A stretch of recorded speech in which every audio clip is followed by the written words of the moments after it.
Jean-Baptiste Brenet d'avoir renouvelé sa présence et sa confiance, et remercier aussi Mohamed Ahmadian d'avoir accepté notre invitation. Donc, le point de départ de cette conversation, il serait intéressant de la situer à partir de la réception effectivement des différents auteurs que vous utilisez dans l'articulation de vos travaux, notamment Averroès, et la réception dans le monde latin en fait, de la question de la jonction, à partir de laquelle se posent différentes problématiques qui nous permettent d'aller dans le sens de la question de la représentation, d'une part, et permettre aussi à Mohamed Ahmadian de développer la réception, ou le problème de la réception en Europe, eurocentré, des auteurs comme Assad, qui sont beaucoup plus présents dans le monde anglo-saxon, et la problématique de Katibi, qui est un auteur en langue française, mais qui est difficilement présent aussi, en tout cas dont la réception est moins prégnante. Et à partir de là, et de leur travail, c'est-à-dire la question que vous développez dans votre pratique, qui est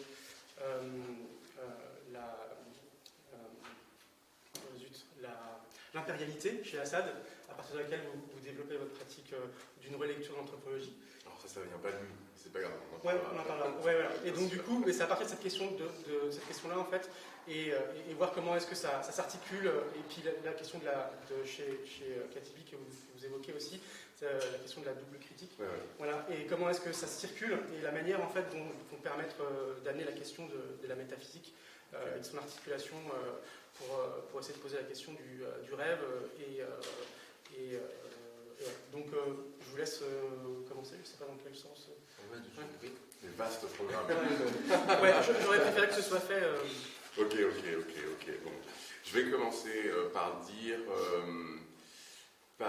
parler peut-être de mon positionnement, de ma position vis-à-vis de ces questions et des traditions et des auteurs que vous avez mentionnés qui n'habitent pas les mêmes siècles et les mêmes temporalités, etc. Donc, bon, voilà. Donc je vais commencer par là, c'est-à-dire que contrairement à Jean-Baptiste, je n'occupe pas de poste de philosophie arabe, c'est pas ma spécialité, j'ai pas été formé comme ça du tout, et il est vrai qu'en fait moi j'ai commencé par travailler sur des auteurs occidentaux contemporains, et notamment par celui qu'on considère comme en tout cas un des moments d'ouverture, un des points d'entrée dans la philosophie contemporaine, qui est Hegel. Donc, a priori, rien à voir avec, entre guillemets, la philosophie andalouse ou arabe, etc. Bon. Et moi, je suis parti de là, et j'ai été à la fois intrigué, quasiment à la manière d'un anthropologue, on reviendra sur la raison pour laquelle j'utilise ce terme éventuellement, mais dans la mesure où j'étais à peu près certain, intuitivement, et je pense que j'ai développé cette intuition, à savoir qu'il me semblait que Hegel disait quelque chose de plus général de l'Occident que simplement, au fond, c'était pas simplement un auteur dont les lignes, parfois les plus folles, ne représentaient que son délire individuel, son hubris individuel, mais représentaient quelque chose qui s'était passé en Occident à ce moment-là et dont nous n'étions pas complètement sortis. En général, c'est le cas d'ailleurs des décoloniaux, mais c'est pas ceux qui ont inventé ça, parce qu'on trouve la même analyse un peu symptomatique de ce qu'on appelle l'ontologie occidentale ou moderne chez certains anthropologues de la modernité. Par exemple, Latour, même si parfois il est quand même un peu plus complexe que ça, mais l'idée c'était plutôt chez eux et chez les décoloniaux, il y a encore ça, Descartes, le moderne. Bon. En fait, moi ce qui m'a intéressé, c'était de voir en quoi Hegel est aussi un autre moderne, et un moderne qui est beaucoup plus proche de nous dans la mesure où, au fond, il avait déjà critiqué le sujet cartésien depuis longtemps. Donc moi, je suis parti de là, et aussi parti de... ça nous rapproche plutôt de la conversation de demain, mais je vous ai anticipé sur pourquoi je fais ça. Bon. Et du coup, si vous voulez, à partir de ce moment-là, j'ai après lu, bien évidemment, toute la pensée contemporaine, dont la pensée contemporaine française, dont on est encore extrêmement tributaire. Alors, Foucault, Derrida, Deleuze, etc. Enfin là en l'occurrence j'ai cité que la Sainte Trinité, mais il y en a d'autres. Et au fond, on peut considérer ces auteurs comme étant globalement anti-hegéliens. En tout cas, ça fait partie d'un geste de cet ordre. Bon, alors du coup, pourquoi je dis ça? Je dis ça parce que j'ai été stupéfait, surpris, et je suis toujours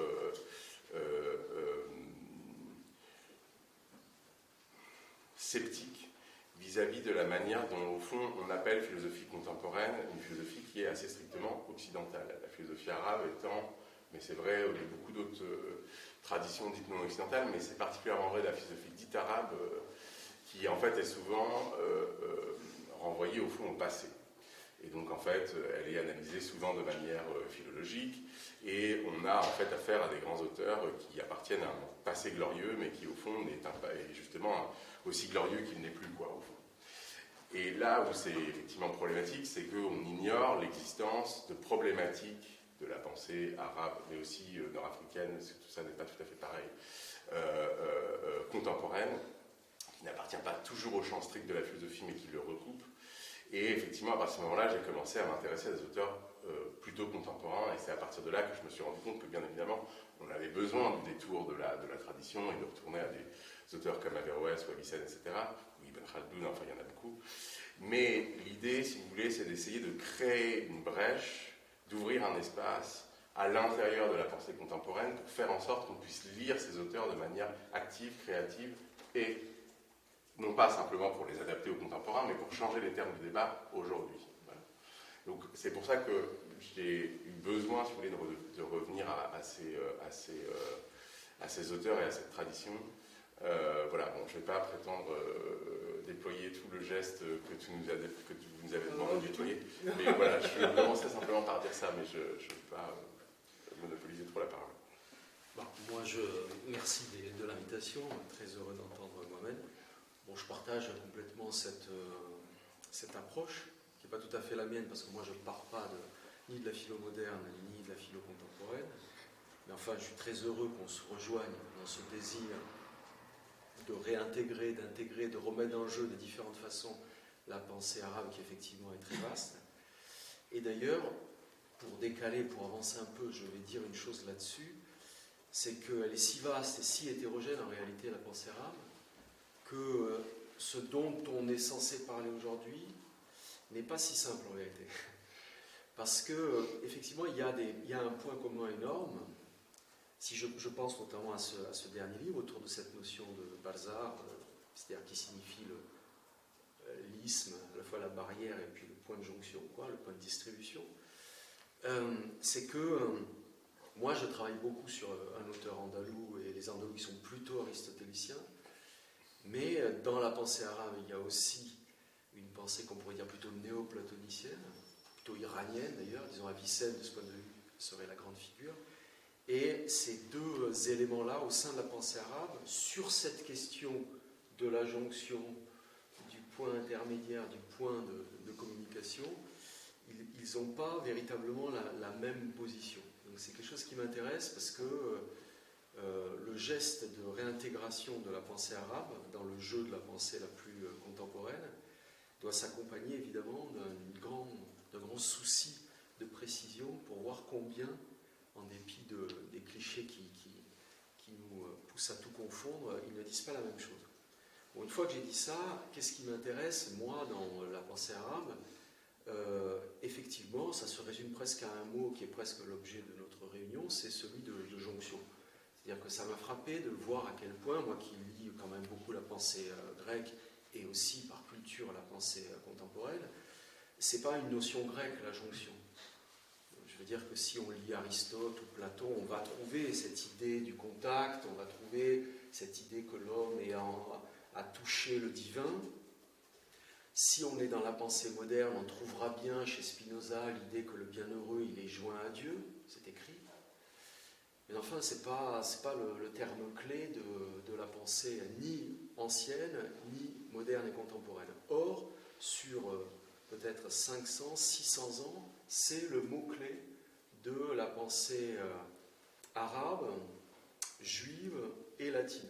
C'est-à-dire qu'il n'y a pas un texte qui s'écrive sans qu'il soit au cœur de tout question de la jonction. Jonction de tout avec tout, mais disons, pour parler de ce qui nous intéresse peut-être le plus, jonction du sublunaire et de l'humain dans le sublunaire avec le métaphysique, avec le divin, avec l'éternel. Voilà, c'est ça qui obsède les gens, c'est-à-dire que le monde, il est coupé, en tout cas, il est coupé parce que ici-bas, c'est un monde d'engendrement et de mort et de vieillissement, un monde dynamique. Au-delà, c'est un monde éternel, quoique partiellement en mouvement. Mais ce monde coupé ne peut pas être absolument un monde de rupture, et il faut nécessairement penser une voie de passage, une passe, un point d'articulation. Et là, contre la nuance que j'ai voulu introduire tout de suite, ce qui est frappant, c'est que tout le monde va le défendre. Aussi bien les traditions sunnites que chiites, les Andalous que les Iraniens, les Latins que les Juifs, tous à leur façon, ils défendent cette idée qu'il ne peut pas y avoir de hiatus dans l'univers.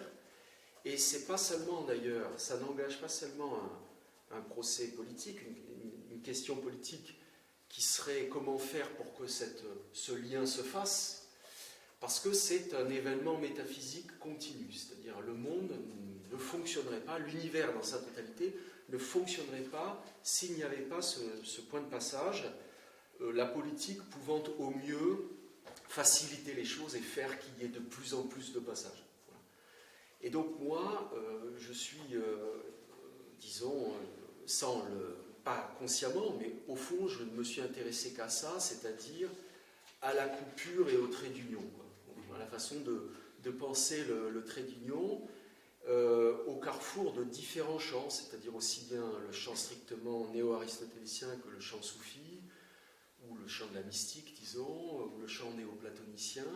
Et là, il y a des nuances qui sont intéressantes, on en reparlera probablement tout à l'heure, mais je crois que ça me fait plaisir d'être ici réunis, c'est le cas de le dire, parce que je crois que notre objet commun, il est là, c'est-à-dire dans le désir de penser quelque chose comme la communication, comme la jonction. Entre quoi et quoi, on pourra le préciser, mais c'est ça. Alors, il se trouve que chez mon auteur, dont on reparlera, enfin mon auteur privilégié, parce qu'au fond, j'y suis, je dois constater que ça fait 25 ans que j'en parle, mais ce n'est pas une décision. Il se trouve que ça passe par le fantasme, autre point d'accord entre nous, que ça passe par, même pas seulement une réhabilitation, mais une création philosophique colossale qui place au centre du jeu l'imagination, et qui nous laisse, pour notre époque, pour notre pensée contemporaine, une sorte de concept dont on a encore la possibilité de s'emparer, un truc qui n'a pas été pensé. C'est-à-dire que quand on dit qu'il faut réactiver le passé, en l'occurrence, la pensée arabe, elle est réactivable, parce que parfois, elle n'a jamais été activée, et qu'elle nous revient dans sa puissance, dans son inventivité native, quoi, mais non actualisée. Et moi, j'ai vraiment l'impression qu'un auteur comme Averroès, mais il n'est pas le seul, Avicenne aussi, il nous livre quelque chose avec cette imagination et le lien entre l'imagination et la métaphysique qui constitue peut-être l'alternative que notre monde contemporain cherche, quoi. Dans ce qui s'est épuisé dans d'autres tentatives, d'autres prolongements. Et donc voilà, donc c'est ce que je voulais dire, l'objet qui m'intéresse, le champ qui m'occupe, avec ces nuances qui feront qu'on ne défend pas strictement à chaque fois la même chose. Merci. À partir de ce qui a été développé là, du coup, l'actualisation, puisque la question c'est d'actualiser cette philosophie que vous avez évoquée juste à l'instant, et comment est-ce qu'elle s'actualise, et comment est-ce que finalement l'anthropologie observe ou répond à cette question? Ok.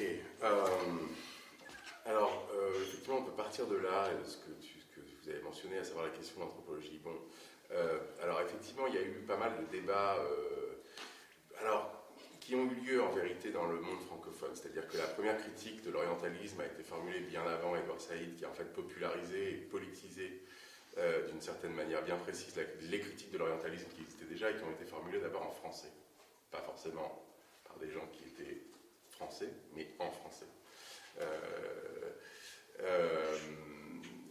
Le premier, c'est Anwar Abdelmalek, qui est libanais, et le second, c'est justement Abdelkébir Khatibi.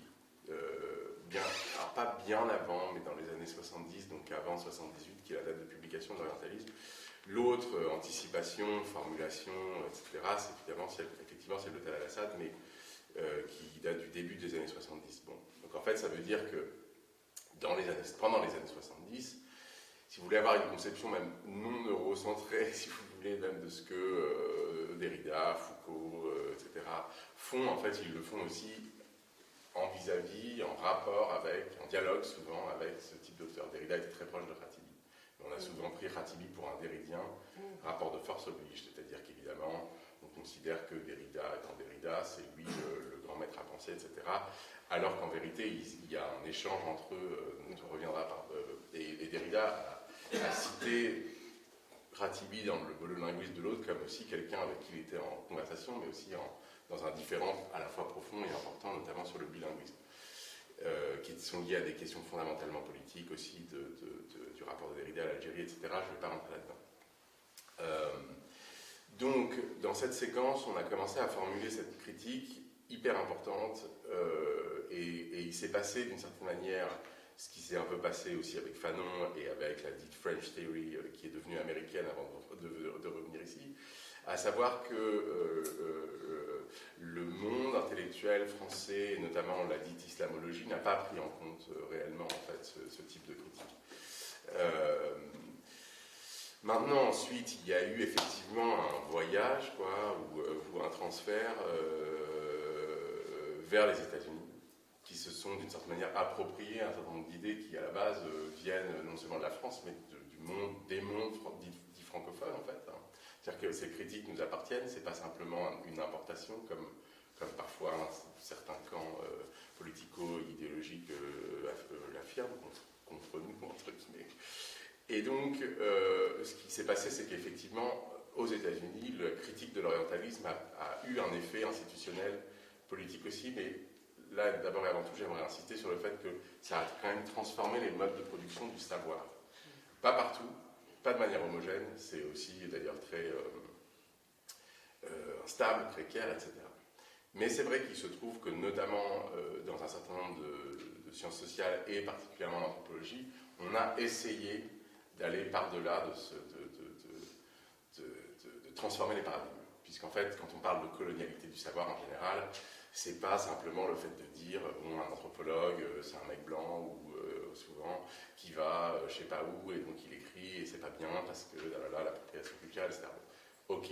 Mais en fait, si vraiment vous voulez, comme on dit, je reprends d'ailleurs la formule de manière purement stratégique, parce que je pense que elle n'est pas totalement bien faite, mais la dite décolonisation du savoir, ça passe aussi par un niveau qui est théorique, c'est-à-dire que ça a trait aussi au concept qu'on emploie. Donc c'est pour ça que ça se situe au niveau des paradigmes, paradigmes voulant dire en fait l'ensemble des concepts qu'on emploie pour parler du terrain ou de quelque chose d'empirique. Et donc à partir de là, effectivement, il y a eu un certain nombre de recherches, notamment en fait, sur à peu près toutes les traditions non occidentales, si vous voulez, à partir d'autres types de paradigmes. Vous avez cité Assad, il y en a évidemment d'autres, mais lui a joué un rôle très important, non pas parce qu'il n'a pas fait d'ailleurs beaucoup d'études de terrain, mais il a proposé des concepts. Voilà. Et à partir de là, effectivement, il y a eu un renouvellement de beaucoup de champs. Il y a beaucoup de choses qui se sont écrites qui ne sont toujours pas en fait introduites en France, ce qui est malheureux. Et donc en fait le geste que j'ai essayé de faire était simplement déjà j'ai travaillé avec ces anthropologues plutôt donc anglophones pendant beaucoup d'années, et en fait mes principaux interlocuteurs et interlocutrices étaient des anthropologues. Maintenant, il y a la frange avancée de ce mouvement, d'ailleurs plutôt représentée par des anthropologues, des femmes anthropologues, qui ont créé une sorte de niche à l'intérieur de la dite anthropologie de l'islam, qui n'existe pas vraiment comme telle en France. Ici, on appelle ça islamologie, très français. Et très lié aussi à des questions philologiques. Une des critiques de Saïd, d'ailleurs, c'est-à-dire réduction tendancielle de l'intérêt du monde arabe à quelque chose du passé et en déconnexion avec, si vous voulez, ce qui se passe dans le monde contemporain. Bon, et du coup, ce qui s'est passé, c'est qu'on a eu beaucoup d'études très politiques sur la situation politique au Moyen-Orient, sur la question de que signifie l'introduction de la laïcité et comment est-ce qu'elle a été contestée, notamment à partir des années 80 dans un certain nombre de pays d'Afrique du Nord ou du Nord. Et en fait, c'est développé effectivement chez un certain nombre d'autrices, donc, des questions autour du rapport entre la tradition soufie et la psychanalyse. Vous pouvez en citer une ou deux? Bien sûr, Omnia El-Chakri, par exemple, donc, qui a écrit un livre qui s'appelle The Arabic Freud, donc le Freud arabe, qui montre d'ailleurs qu'il y a eu qu'au fond, la psychanalyse n'est pas une introduction occidentale dans un contexte arabe, et qu'en fait, les concepts, notamment développés par Ibn Arabi, donc, qui est qui est une grande figure soufie, si ce n'est une grande figure de l'islam en général, le plus grand des maîtres, parfois il est appelé, peut-être qu'on en parlera. En fait, donc El-Chakri montre très bien qu'il y a eu déjà des disciples et doctorants qui ont travaillé avec Lacan lui-même, qui sont passés par la France et qui ensuite sont allés en Égypte et qui ont développé en fait non seulement des formes cliniques importantes, mais novatrices, c'est-à-dire qu'il y a eu aussi une transformation en fait de la clinique elle-même, et surtout en fait que le développement de la psychanalyse elle-même s'est fait à partir de concepts qui étaient déjà disponibles dans la tradition dite soufie, ou qui étaient liés à l'analyse des rêves par Ibn Arabi et certains de ses disciples. Ensuite, effectivement, il y en a d'autres. Il y a une anthropologue qui est, à mon avis, très importante, qui s'appelle Amira Buttermeyer, donc, qui a écrit un livre qui s'appelle Dreams That Matter. Et donc la discussion de ces études de terrain notamment m'a fait, si vous voulez, me rendre compte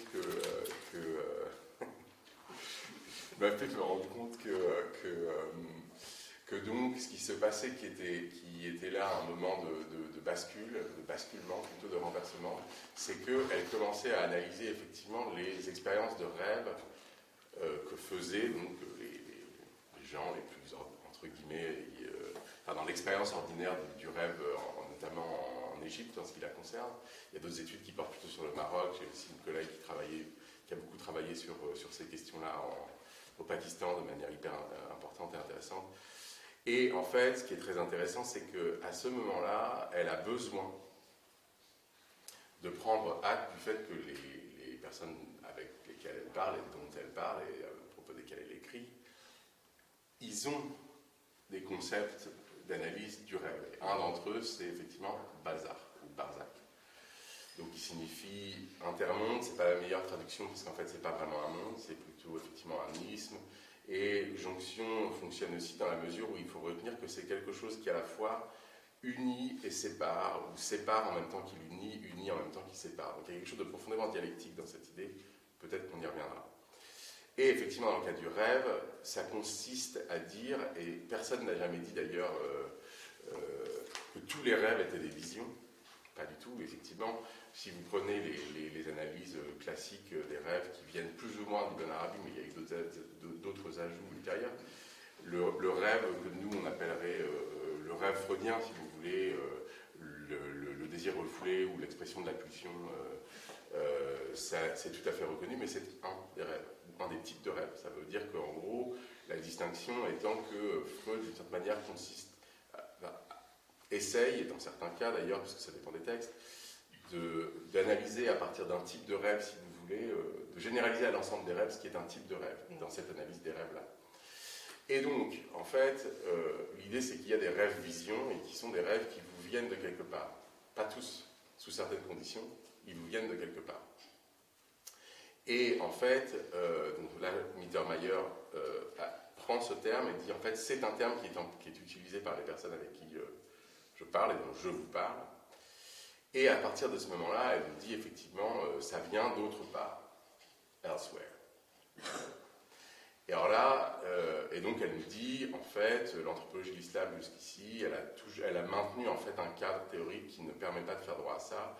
Et j'ajoute du coup dans ce livre dont vous avez parlé qu'en fait non seulement elle n'est peut-être pas allée suffisamment loin, mais en fait toute cette idée qui vient en fait de Foucault dans l'anthropologie de l'islam, à savoir le soi qui se forme à partir de techniques du corps, etc., et qui forme une sensibilité différente, c'est aussi pour ça qu'on a critiqué le concept de religion en disant c'est pas que de la croyance, c'est aussi des techniques du corps qui transforment le sujet lui-même, le soi, si vous voulez.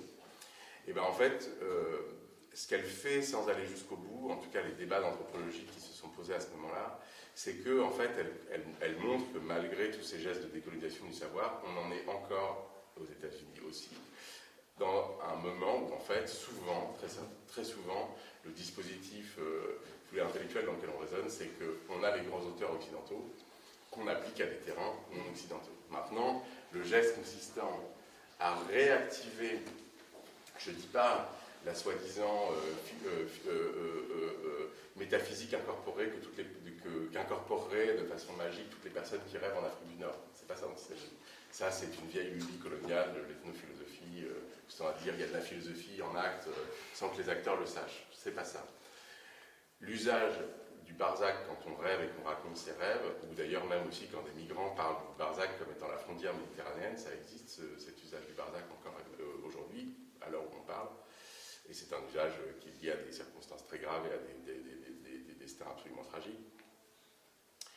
Il s'agit simplement de dire qu'à partir du moment où ce concept est encore vivant, il porte avec lui, pas dire qu'il l'applique tout le temps, mais il y a une élaboration philosophique de ce concept qui existe dans cette tradition elle-même. Donc la question c'est, pourquoi est-ce qu'en tant qu'anthropologue, on aurait besoin d'aller chercher Foucault à la rescousse, ou Latour, ou qui que ce soit, quoi, alors qu'en fait, là, il y a un concept qui est formulé philosophiquement par toute une tradition qui n'est pas occidentale et qui correspond probablement beaucoup plus à ce qui se passe sur le soi-disant terrain. Donc, si vous voulez, c'est une opération un peu dialectique que j'essaie de faire parce que je ne suis pas sûr que l'anthropologie ou les sciences humaines y survivent totalement. Mais en tout cas, l'idée c'est de dire ah d'accord, donc en fait, au lieu de juste d'objectiver les gens pour écrire des récits de voyage sur eux, je schématise, mais parfois on n'en est pas loin, même dans l'anthropologie actuelle, il s'agit plutôt de comprendre ce que font les gens, en présentant pas d'ailleurs avoir tout compris, et de dire « Ah, d'accord, oui, donc là, on a appris quelque chose qui, en retour, devrait faire changer ou devrait nous faire questionner l'appareil conceptuel à partir duquel on prétend objectiver ou décrire, en fait, ce terrain, même si, d'ailleurs, on a marqué « decolonial whatever » sur le titre, ce qui, d'ailleurs, n'immunise de rien. Et donc, du coup, c'est ça l'opération. Ça consiste à dire « Ah oui, en fait, ça veut dire quoi, une anthropologie barzakienne ?» Au lieu d'aller plaquer un dispositif tout fait, préfabriqué à Paris, fait à partir de la notion, par exemple, d'ontologie. Alors, il y a des ontologies. Alors, où est l'ontologie musulmane? Réponse, il n'y en a pas. Et du coup, alors ça, c'est aussi pour ça que je me suis un peu... je suis donc rentré, enfin, je l'ai d'abord critiqué de manière très nette et explicite, et après, on est rentré en conversation ensemble, mais j'ai critiqué effectivement l'appareil conceptuel proposé par Descola à partir de cette base, aussi parce que c'est une autre question. Les quatre ontologies présupposent à peu près l'absence de toutes les traditions dites spirituelles qui sont rangées dans une catégorie un peu fourre-tout qui est l'analogisme, qui à mon avis ne fonctionne pas ou fonctionne de très loin et qui en fait ne permet pas, d'ailleurs c'est un point sur lequel on est pour le coup tombé d'accord, ne permet pas de comparer les monothéismes entre eux ou même les traditions non monothéistes avec les traditions monothéistes entre elles. C'est-à-dire qu'en fait ça n'est pas un concept opératoire d'un point de vue comparatif. Maintenant, pourquoi je dis ça et à quoi je veux en venir? Si vous commencez à penser avec le Barzac, aujourd'hui, je réponds à votre question de l'actualisation. Aujourd'hui, on est dans un certain contexte qui n'est pas innocent, et on a effectivement une géographie qui est une sorte de scène, et de mise en scène que vous trouvez dans la pensée écologique, que vous trouvez dans des expositions, et que vous trouvez dans des publications, etc. C'est un marché littéraire et un marché dans les sciences humaines. C'est, au fond, nous les modernes, nous l'Europe étant encore au centre de notre propre destitution, puisque nous sommes quand même les opérateurs de notre propre anti-eurocentrisme, entre guillemets, c'est le paradoxe du décentrement autocentré, j'appelle ça comme ça, ça me fait rire. Et deuxièmement, nous, modernes, notre vraie altérité, ce sont les animistes. Bon. Et les monothéistes, en fait, ces espèces de types qui sont un peu trop proches de nous déjà, et au fond qui sont des grands méchants puisqu'ils auraient potentiellement participé à la grande crise climatique. Bon. Je schématise, en fait, c'est un peu ça l'idée. Bon, en gros, c'est pas des gentils, quoi. Et donc, ils ne peuvent pas vraiment être exotisés dans le dispositif comme étant l'altérité, la belle altérité, quoi. Donc, moi, j'essaie simplement de questionner ça. Voilà. Mais ce n'est pas simplement un geste polémique. Par le même biais, j'essaie juste de dire, ok, donc ontologie, c'est un concept grec. Ça vient de être. Science de l'être, discours rationnel sur l'être, terme aristotélicien si on veut. Je pense que chez Platon, c'est un peu plus compliqué. Même métaphysique n'est pas un terme qu'on retrouve à proprement parler chez Platon. Bon, ok. Pourquoi est-ce que ce concept irait de soi et pourquoi est-ce qu'on l'appliquerait comme si ça allait de soi qu'il serait universel? Alors on a dit la culture c'est pas universel, ça tout le monde est à peu près d'accord. Très bien, super. On a dit la nature n'est pas universelle, parfait, je suis d'accord. On a dit la religion n'est pas un concept universel, extrêmement bien. Mais pourquoi l'ontologie en serait un concept universel? Sachant que l'opération n'est pas nouvelle puisque vous la trouvez chez Placid Tempels, missionnaire belge, qui a écrit la philosophie bantoue, qui est un des grands actes de proclamation, ou plutôt consistant à dire, si vous voulez, en redonnant une soi-disant d'ailleurs dignité, puisque ce n'était pas tout à fait aussi simple à la philosophie africaine, en disant les bantous philosophes. Ils ont une philosophie, et quand il définit cette philosophie, il dit c'est une ontologie. Bon. Donc c'est pas tout à fait nouveau, et il faut quand même reconnaître, et personne ne peut pas vraiment le reconnaître, puisque c'est un fait, que c'était un missionnaire belge, et donc c'était un missionnaire pour le compte de la Belgique, et donc pour le compte d'une puissance coloniale.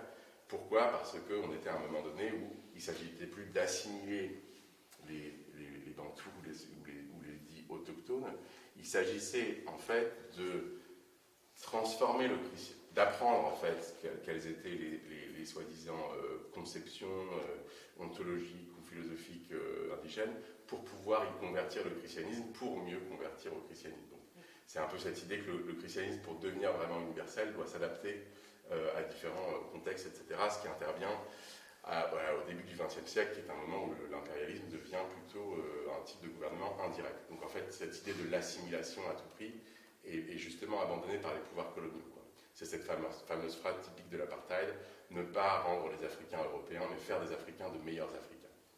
Colonialisme d'apartheid, colonialisme indirect. C'est pour ça que je me méfie des critiques du colonialisme qui sont que des critiques de l'assimilation. C'est pas soit on critique les deux en même temps, parce que le colonialisme est un piège qui se referme sur vous parce que c'est la double conscience, quoi. C'est-à-dire que vous allez d'un côté, on vous dit que vous êtes trop assimilé, vous allez de l'autre, on vous dit que vous n'êtes pas assez, etc., etc. Et incessamment, vous voyez, c'est pas juste assimilez-vous, c'est pas vrai. Donc, du coup, si je reviens à ma question, si vous faites entrer Barzac là-dedans, vous le faites jouer un rôle qui est le rôle d'un intrus. Donc évidemment, il est là pour déranger. On ne l'avait pas attendu là. Normalement, c'est un objet. Typiquement. C'est-à-dire si au fond, les gens qui rêvent en Afrique du Nord ne sont bons qu'à être des objets de l'anthropologie, c'est qu'à là, Barzac est un objet. C'est-à-dire qu'en fait, c'est un concept des natives, quoi. Si par contre, vous faites entrer le Barzac dans comment on analyse ce qui est à l'œuvre, et pas simplement ce qui est à l'œuvre là, mais tout le dispositif de comment on prétend comparer les soi-disant cultures, là vous faites une autre opération, qui est déstabilisante par définition, mais si on ne déstabilise pas, on ne changera rien, il n'y a pas de décentrement confortable, vous voyez, on ne se décentre pas comme ça en étant assis sur sa chaise en disant « Ah, c'est bien, je suis décentré, maintenant je rentre chez moi ». Non, si ça ne dérange pas, si ça ne frotte pas et si ça ne fait pas déstabiliser deux, trois choses, c'est que l'édifice est en train de rester le même, quoi, ce qui ne marche pas. Donc, et là je m'arrêterai là-dessus, pour reprendre aussi le fil qu'a ouvert Jean-Baptiste, pour dire au fond c'est quoi le Barzac, quoi, et pourquoi on en est là à penser aussi à cette question de la jonction dont parlait Jean-Baptiste. Ce qui est intéressant à mon avis, c'est une des manières de réactualiser, et je suis sûr qu'il y en a beaucoup faut qu'il y en ait beaucoup d'autres. Il ne s'agit certainement pas de dire que un concept n'aurait qu'une seule fonction. C'est de dire, en fait, le Barzac, ce n'est pas de l'ontologie. Voilà. Ce n'est pas une conception du monde ou une conception de l'être. C'est plus compliqué. Et donc, pourquoi est-ce que c'est une jonction, par exemple, entre... Alors, il y a l'interprétation consistant à dire que c'est une jonction entre deux mondes. Vous avez le monde suprasensible ou métaphysique. C'est pour ça, comme le rappelait Jean-Baptiste, c'est aussi un concept qui est chargé d'une forme de néoplatonisme, je pense que c'est vrai, qui est présent d'ailleurs aussi dans les dites traditions mystiques, on en reparlera peut-être, puisque en fait, la mystique, c'est de la philosophie, si vous voulez, Ibn Arabi, ou j'aimerais bien parler d'Abdelkader, parce que vous n'en avez pas parlé, mais pour moi, c'est une figure très importante, qui est donc celui qui a résisté à l'invasion de l'Algérie par la France. Donc en fait, tout le monde devrait connaître Abdelkader, en fait, concrètement, qui était donc un disciple d'Ibn Arabi, et dont on oublie souvent que c'est un philosophe et métaphysicien, c'est-à-dire pas simplement une figure politique. Peu de gens le savent. Peu de gens le savent, et quand ils le savent, ils l'analysent comme faisant partie des spiritualités et donc de la mystique. Mais en fait, la mystique est une rationalité.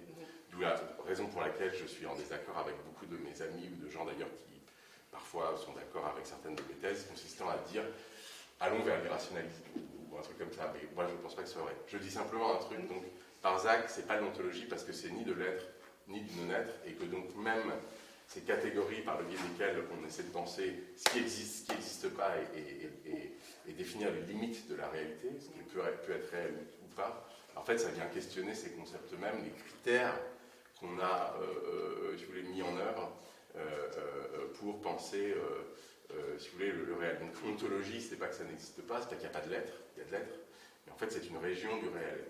Voilà, c'est pas une sorte de catégorie englobante, etc. Donc, une des manières d'actualiser ça, c'est effectivement non pas en faisant de la philosophie simplement dans le cadre de la discipline philosophique, c'est de faire entrer des concepts qui ne sont pas occidentaux, si vous voulez, sans les réduire à une origine quelle qu'elle soit, qu'ils aient telle ou telle origine, ces concepts, est secondaire. Mais qu'on vienne déstabiliser un appareil conceptuel qui est non seulement philosophique, mais qui surtout permet aux sciences sociales d'agir comme elles agissent. Donc ça se fait dans le dialogue en fait entre la philosophie, à mon sens, et les sciences sociales, et c'est dans ce dialogue-là que beaucoup de choses peuvent se passer, ce qui selon moi est aussi une manière de redéfendre, d'une certaine manière, les droits de la philosophie, sans en faire la reine des sciences. Mais c'est vrai que c'est quelque chose que je fais, et je dialogue aussi avec les sciences sociales pour leur dire au fond que c'est pas simplement qu'elles ont besoin de nous, mais c'est qu'elles font de la philosophie surtout quand elles prétendent ne plus en faire, et qu'elles font de la métaphysique surtout quand elles prétendent ne plus en faire. Voilà, tout simplement. J'étais un peu long, mais c'était une vaste question. Et juste parenthèse ouverte et fermée rapidement, Abdelkader, c'est aussi la raison de la fascination des Français. Justement, c'est pas juste le chef de guerre, c'est toute l'autre partie mystique dont il a, qui a été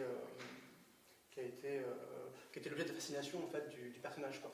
C'est vrai, c'est une vaste question aussi, ça. Donc, il y a un livre qui est intéressant là-dessus, de quelqu'un qui s'appelle Tom Werner Powell, qui a des défauts, mais qui remet en cause effectivement le récit que un certain nombre d'élites françaises qui étaient très proches d'Abdelkader et très admiratifs de lui, c'est-à-dire que son devenir philosophe, en fait, un pur devenir mystique, et qu'il aurait signifié une conversion à l'Occident, alors qu'en fait, c'est pas aussi simple que ça. Mais peut-être qu'on en parlera. Donc, alors du coup, le développement que vous avez évoqué, c'est aussi dans le cadre de la critique que vous faites de la religion, qui permet justement... De la catégorie de religion. Voilà, la catégorie de religion, qui permet d'avancer justement les thèses que vous avez avancées concernant l'ouverture vers le Barzac.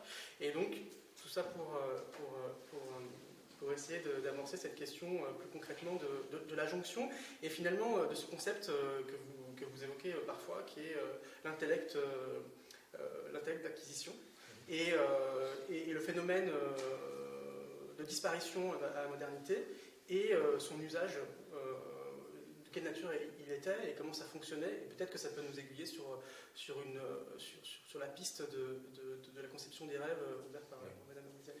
Oui, d'ailleurs, je rebondis sur ce qu'a dit Mohamed. Il y a tellement de choses qu'il faudrait beaucoup de temps. Je souscris à tout en plus, enfin à presque tout. Ah, En mieux. Et c'est intéressant d'ailleurs, même si on serait, c'est comme le colonialisme ou l'anticolonialisme, on est piégé de tous côtés, donc ça serait compliqué, mais je vais essayer de dire une chose. D'abord, l'entrée par le rêve, elle est très bonne, elle me paraît très bonne. Et d'ailleurs, dans les tableaux que j'ai analysés, tableaux italiens, donc ultra-occidentaux chrétiens, qui figurent Averroès l'arabe, il est toujours dans une position somnolente, songeuse, pensive, mi-rêveuse, mi-là, mi-pas là, quoi. C'est quand même symptomatique quand on représente l'arabe comme une sorte de rêveur, quoi. En se piégeant d'ailleurs, puisque tout le monde sait déjà à l'époque que le mélancolique est à la fois le malade et le génie, donc ils sentent bien qu'ils ont envie de montrer quelqu'un de morbide, un corps atteint, et en même temps ils ne peuvent pas s'empêcher de montrer une possibilité de génie. Donc l'entrée par le rêve, elle est bonne. D'ailleurs, je crois que c'est même la première encyclopédie jamais écrite au XVIe siècle. Et le type dit à propos d'Averroès, il dit, bon, c'est un chien parce qu'il adore l'islam, et il utilise le mot, du coup, ce n'est pas un homme, c'est qu'un somniance, c'est qu'un rêveur. Il appelle ça un rêveur. C'est une manière vraiment c'est un homme qui hallucine. Tout ce qu'il a raconté et qu'on lui a prêté comme étant la marque de son génie d'exégète, en fait, c'est que ça n'est qu'un songe, quoi. Donc elle est intéressante, cette entrée, y compris pour penser le colonialisme, cette chose-là. Bon. Cela dit, elle est compliquée. Évidemment, c'est pas seulement Ibn Arabi qui serait à convoquer là. Elle est très compliquée pour la raison que je disais au début, parce qu'en fait, ça marche pas d'un bloc, quoi. Il s'est passé un truc, et là, c'est un peu de l'histoire. Bon, là, je joue le rôle du pénible, mais il s'est passé un truc quand même qui est un accident de l'histoire, mais qui a joué un rôle considérable. C'est que ceux dont je m'occupe, moi, ils sont aristotéliciens. Les aristotéliciens, ils n'en ont rien à faire de la divination, ça n'existe pas. Donc Aristote, il a écrit sur les rêves, il a écrit sur la divination, mais en un sens qu'on pourrait dire ultra-moderne, ultra-occidental moderne, c'est pour dire, c'est pas Dieu qui parle la nuit, ça n'existe pas, non, ça n'arrive pas des prémonitions, soit c'est du hasard, sinon quelque chose se passe dans mon corps qui est en rapport avec l'état du monde, et je ne vois pas ce jeu d'influence, et j'ai l'impression que quelque chose a lieu d'extraordinaire dans le monde, alors que c'est une causalité normale qui s'exerce, mais simplement qui échappe à ma lucidité. Bon, donc du point de vue, disons, de celui qui voudrait s'intéresser au rêve en un sens fort, plus inédit, Aristote n'est pas un bon client. Mais il se trouve précisément que ces textes-là d'Aristote, lui qui a été commenté par tous les Arabes, ces textes-là d'Aristote, ils n'ont pas existé dans leur état pur, encore moins que les autres.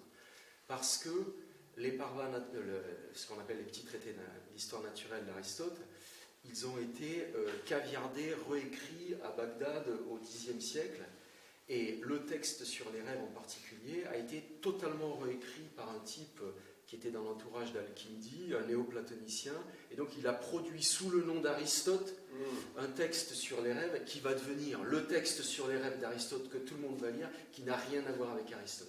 Et dans ce texte sur les rêves, refait à neuf, quelle est l'idée qui apparaît? C'est que ça vient d'ailleurs. Ça vient d'en haut, ça vient d'ailleurs, ça vient de Dieu. Et là, tout ce dont Aristote ne voulait pas arrive. Ce qui produit cette bizarrerie pour qui lit un peu Averroès, c'est que quand on lit Averroès, il est ultra-aristotélicien, hyper rationnel, etc. Et quand il parle des rêves, il est complètement ailleurs. On reçoit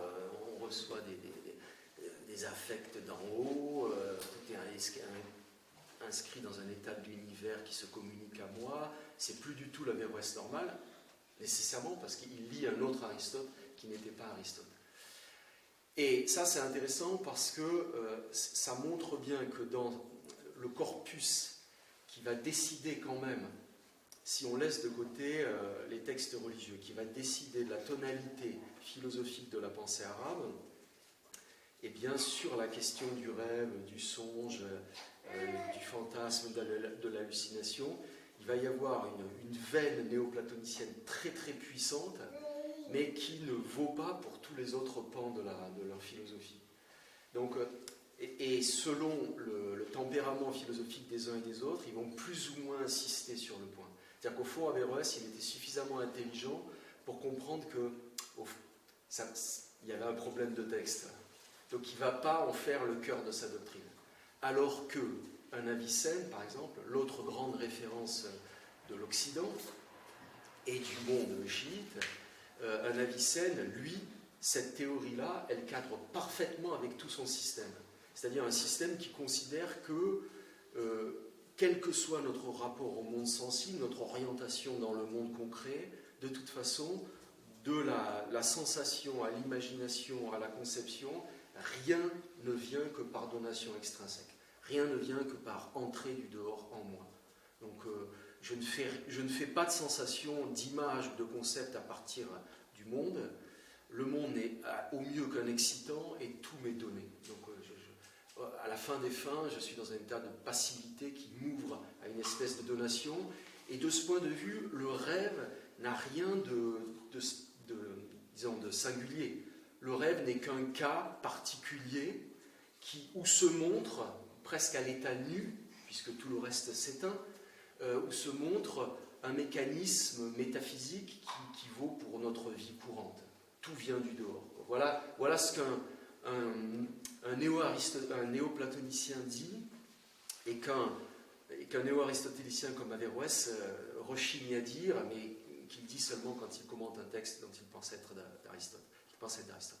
Donc ça m'intéresse cette idée du rêve, parce qu'au fond, encore une fois, c'est à la fois une excellente entrée, parce que tous les auteurs en parlent, tous, ils en font vraiment quelque chose de fondamental, et en même temps, leur idée, c'est qu'un penseur, c'est vraiment un rêveur éveillé, vraiment. Alors pour le coup, voilà, la différence entre un prophète, un saint et un bon philosophe et un type qui rêve dans son lit, c'est que les trois premiers sont si puissants intellectuellement qu'ils sont capables de déconnecter l'accaparement sensible et de s'offrir à l'intelligibilité dans sa forme la plus pure. Donc quand nous sommes philosophes, nous sommes des rêveurs. Le rêve, c'est pas la zone du délire, pas du tout. Donc ça me plaît beaucoup comme idée, je pense que c'est une très très bonne entrée.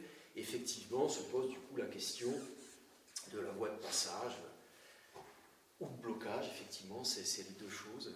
Qu'est-ce qui se passe? Et c'est même, disons, ce phénomène de l'isme, il reproduit au niveau cosmique quelque chose qui a lieu dans notre cerveau pour tous ces gens-là. Il y a un jeu entre les cavités, entre les cellules du cerveau, il y a un influx qui passe ou qui est bloqué, tout est affaire de circulation d'énergie et de souffle. C'est vraiment une affaire comme ça. Bon. Donc ça, c'est un point pour dire je suis complètement d'accord, mais il faudrait voir, parce que tout le monde ne dit pas la même chose. Sur Abdelkader aussi, je suis d'accord, c'est un auteur absolument génial. C'est fou que enfin, je veux dire, je suis bien placé pour en parler. Moi, on me l'a présenté comme le guerrier adversaire de la France, alors que c'est un maître de la pensée, vraiment. Je ferme la parenthèse. Sur la question de l'ontologie, c'est là mon point de désaccord, mais on ne va pas du tout l'ouvrir trop fortement. Pourquoi pas? Non, mais au sens où... Et je ne veux pas énerver moi-même. Non, mais... Pourquoi ça? Non, mais... C'est un peu compliqué, c'est-à-dire que... Parce que là, j'ai l'impression que quand on dit qu'il n'y a pas d'ontologie, on est un peu victime du fait qu'on s'adresse, on parle avec des outils modernes. Donc on veut s'opposer à des modernes qui ontologisent tout et mal, Descola par exemple, qui est vraiment pas très puissant comme penseur à mes yeux. Et du coup, on règle des comptes avec des penseurs pas très puissants et on utilise des concepts inadéquats et on dit des choses qui sont vraies, mais pas par rapport à l'histoire. Parce que moi, je dirais un peu pour provoquer, mais vraiment gentiment. C'est là que ça commence. Non, parce que moi je dirais, non mais je pense que ça vaut la peine qu'un jour on en reparle et tout ça. Et moi je dirais que la pensée arabe c'est une super ontologie. Je dirais que c'est les maîtres de l'ontologie, mais pas en un sens moderne, ça je m'en fiche. Et d'ailleurs je déteste les gilles, les ismes, les machins, je sais rien de tout ça moi. Enfin quand même, ils se sont posés 1000 problèmes pour traduire en arabe le vocabulaire grec de lettres. Donc ils avaient Wujud, Mawjud, ils ont essayé de tourner autour de ça, et ça a posé beaucoup de problèmes quand c'est passé en latin. Enfin, Ibn Sina, Avicenne le plus grand quand même, c'est un penseur de lettres. C'est un type qui vraiment essaye de penser, même Corbin d'une certaine manière, il est obsédé par ça, Et Gilson, qui pourtant déteste les Arabes, mais Gilson, il voit dans Thomas d'Aquin le sommet de la métaphysique occidentale. Pourquoi? Parce qu'il voit Dieu comme un acte d'être. Mais Thomas d'Aquin, il dit ça parce qu'il est un avicénien, c'est-à-dire l'héritier de quelqu'un qui dit, bon, bah, dans le monde, il n'y a qu'une chose, c'est l'être. L'être, c'est Dieu, tous les autres, c'est des étangs qui ne sont que parce que Dieu les fait être, etc. Enfin, tout tourne autour de ça. Donc, dire il n'y a pas d'ontologie parce qu'on répond à Descola quand on pense à Ibn Sina, ça fait un peu mal, quoi. On pourrait se dire, non...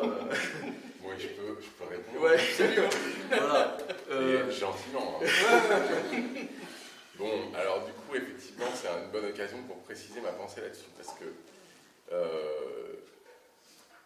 il y a effectivement un contresens possible, et quand il y a un contresens, c'est souvent qu'on a ouvert la voie à la possibilité qu'il y en ait un, donc il faudrait que je clarifie deux, trois choses. J'ai pas dit qu'il n'y avait pas d'ontologie.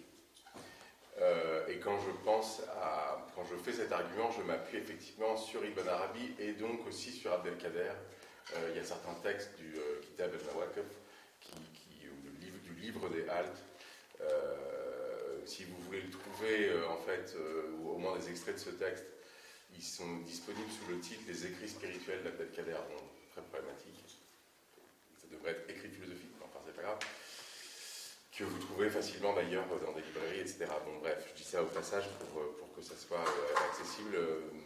L'autre texte accessible s'appelle simplement Lettres au français, qui en fait n'est pas non plus une bonne traduction, puisque c'est plutôt rappel à l'intelligence, etc. Dans ces deux cas, alors, je ne dis pas que c'est forcément transposable à Ibn Sina et à Ibn Rushd ou à Averroès et à Avicenne, mais si on regarde rigoureusement ce qui se passe chez eux, il y a une pensée de l'être qui est une pensée du plus que l'être. Ce qui est d'ailleurs possible dans un cadre néoplatonicien, puisque, comme tu sais, le bien qui va devenir l'un et qui va devenir Dieu lui-même est au-delà de l'être. Donc il y a cette zone d'excès, quoi. Et si tu veux, c'est pas simplement qu'il n'y a pas d'ontologie, c'est que l'ontologie est locale. C'est-à-dire qu'il y a une ontologie parce qu'il y a des zones du réel qui sont transontologiques ou qui ne sont pas que de l'être, qui ne sont pas que de l'ontologie. Et si on regarde les formulations et les fonctions en fait, du concept de Barzac dans ces contextes bien précis, je ne généralise pas à l'ensemble des corpus de la philosophie arabe en général. Alors à ce moment-là, si tu regardes bien les formulations dans toute leur précision, le concept de Barzac sert pas simplement à penser le rêve, mais à penser ce qui est entre la plupart des divisions qu'on a, dont celle de l'être et du non-être, dont celle de Wujud et de son inverse. Maintenant, il y a la question de savoir si Wujud, c'est vraiment être, parce que là, ça va devenir compliqué, c'est-à-dire que tu as Kaun, dont la forme impérative, c'est Kun. Kun, c'est soi. Mais ça ne veut pas forcément dire que ça a la même fonction que être, dans les langues occidentales, puisque ça n'a pas la fonction de copule. Et quand c'est utilisé pour dire quelque chose de proche si tu veux, de ce qu'on dirait être, ça va être Kaun. Mais Kaun, c'est plutôt cosmos. Wujud, c'est plutôt, et d'ailleurs c'est souvent comme ça qu'il est traduit, existant, existence. Ça pourrait même avoir il y a une dimension phénoménale, phénoménologique même, on pourrait dire. Donc, même de ce point de vue-là, c'est-à-dire que je questionnerais, si tu veux, d'un point de vue historique et philologique, notre aisance à utiliser le même terme. Ça ne veut pas dire qu'il n'y a pas d'ontologie du tout, ça veut dire qu'il y a des zones, il y a des endroits qui font fonctionner l'être et qui le trouvent, si tu veux, et c'est pas non plus le néant à proprement parler, c'est entre le néant et le réel absolu, quoi. Sachant que quand même,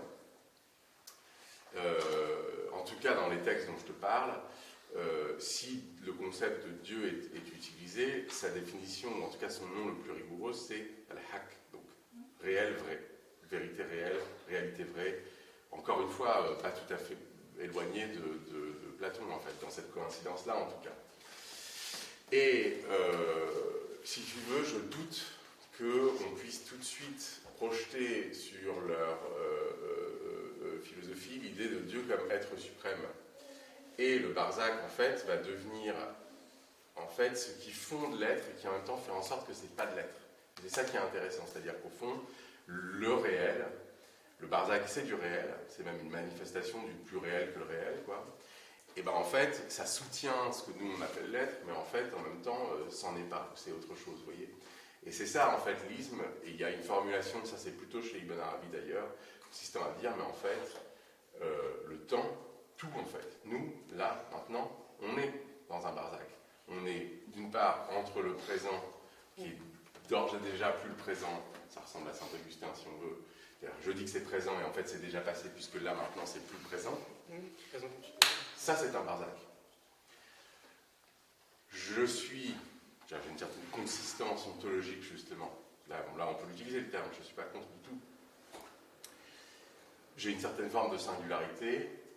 Bon, si Dieu est le réel complet, je suis à la fois différent de lui, mais en même temps, je suis rien d'autre que lui, puisqu'il n'y a rien d'autre que lui, ou elle, parce que ce n'est pas nécessairement en termes de genre que ça se pose.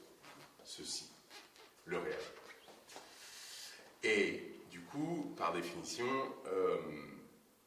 je suis et je ne suis pas du tout, je suis à la fois qui je suis et rien du tout du point de vue justement de la réalité la plus réelle.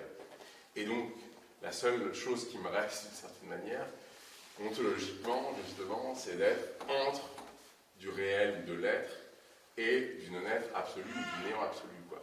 Et donc c'est cette dimension-là. Alors j'en ai parlé avec une collègue à toi qui est aussi spécialiste de philosophie arabe, et je maintiens en tout cas que dans ces corpus-là, si on dit que la métaphysique, dans ce cas-là, bien précis, je ne parle pas d'Averroès, je ne me connais d'ailleurs pas suffisamment pour faire un argument du type, dans ce cas-là, et c'est cohérent avec un dispositif néoplatonicien à certains égards, en tout cas, ça le transforme complètement à mon avis.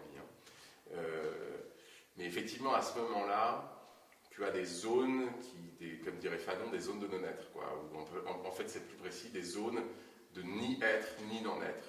Ils sont ni l'un ni l'autre et ils comptent. Alors, ils ont des propriétés, ils peuvent avoir des attributs de l'un et de l'autre en même temps sous un certain rapport, mais fondamentalement, c'est autre chose. Et le rêve donne accès en fait à ça, mais ça n'est qu'un des accès possibles, ce qui là rend ce que tu disais effectivement complètement, d'une certaine manière, sensé et même rationnel, à savoir, oui, le rêve en fait n'est pas quelque chose d'irrationnel, mais c'est un mode d'accès à la possibilité même de penser philosophiquement. Quelqu'un qui rêve pas ou qui rêve mal ou qui ne prend pas en fait au sérieux cette expérience, il n'a pas vraiment accès à l'invisible et à des réalités métaphysiques de ce point de vue-là. Et ce que tu disais sur le sommeil et sur l'image, en fait, d'Averroès, etc., que je trouve hyper intéressante, parce que... Alors ça, c'est parce que ça me rappelle, en fait, des choses qui se trouvent plutôt dans des textes qui sont pas des textes de tous les grands auteurs dont on a parlé, mais qui sont effectivement plutôt des textes avicéniens, tendanciellement en tout cas, où là, la notion est moins celle de Balzac, mais celle de Malakut, qui est à peu près, qui est proche, des fois on appelle ça royaume céleste, c'est pas une très bonne traduction parce que, bon après c'est vrai qu'il y a une idée de souveraineté dedans, effectivement, etc. Mais il y a d'autres traductions possibles, qui est effectivement, alors c'est très schématique ce que je vais dire, mais au fond c'est un peu comme si dans la ligne platonicienne, au milieu, dans le moment où c'est entre le sensible et l'intelligible, il y a en fait... Il y a un double dédoublement, c'est-à-dire du sensible en intelligible, de l'intelligible au sensible, et en fait l'imaginaire c'est ça, c'est-à-dire ce qui tient à la fois ensemble et qui sépare les deux mondes. Vous voyez, là aussi c'est un Balzac. Bon. Mais effectivement, parfois il est appelé Malakut quand il a une certaine consistance, dans la mesure où on dit c'est une sorte de monde, ou en tout cas c'est cette espèce d'espace qui est quand même caractérisé par le fait qu'on peut voir de l'invisible là-dedans. Et c'est vrai que c'est associé, et je pense qu'il faudrait en dire beaucoup plus de ça, parce que ça questionne potentiellement notre rapport au sommeil. C'est qu'effectivement, dans ces textes, ce qui est très intéressant, c'est que le sommeil est complètement, entre guillemets, valorisé. C'est-à-dire qu'en fait, quand on dort, on n'est pas du tout, en fait, en vérité, inactif, on n'est pas en train de rien faire, on n'est pas en train de ne pas penser. Au contraire, on est en train de se former à quelque chose qui est beaucoup plus profond que ce qui se passe dans la veille. Finalement. Effectivement, là, le premier truc auquel on pense, c'est ce fameux partage entre le rêve et la réalité, ou la veille et le rêve, etc. Bon, le grand classique, ça serait Descartes, etc. Et moi, c'est vrai que je pense qu'il faut faire retour, si tu veux, au partage, parce que ce sont les nôtres, qu'on le veuille ou non, et même quand on étudie ces textes, ce sont quand même nos partages. Bon, maintenant,